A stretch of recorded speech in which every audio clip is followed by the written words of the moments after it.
Is it raining outside? Oh, hi. I was just checking to see if it's raining outside. Do you know what this means? Rain check. Rain check. What does that mean? You probably don't know what this means because this is a term in English that has nothing to do with rain and it has nothing to do with checking anything. Okay, so each of these words has nothing to do with this term's meaning. So what does it mean? Well, it means another time. Another time, okay? It's a polite way to refuse something. Okay? Look at this situation. This guy says, "Come to the movies with us." And she says, "Sorry, I'll have to take a rain check." What does that mean? That means she has something else that she needs to do, and so she's going to go another time. Okay, so what she's really saying is, "Sorry, I have something else I need to do, so I'm busy. Maybe another time.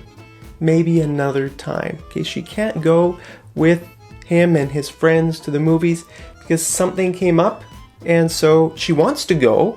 Okay, this word means that she wants to do it, but she's just politely refusing.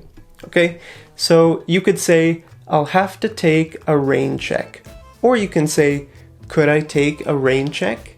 Okay, that's a very polite way to say, "Yeah, I want to do it, but I just can't do it right now." So you're sort of refusing someone. It's rude if you directly refuse someone. If you say, "No, I can't do it. I can't go there with you. I'm not going to do that." That's really a harsh refusal. This is a very polite way to refuse someone. So you should learn this. Okay, look at this situation. "Mary, I'm so sorry, but I have to cancel our dinner plans. Something urgent has come up. Could I take a rain check?" Okay, could I take a rain check? He's asking if they can maybe reschedule for another time. Okay, and she's going to say, sure, you can take a rain check.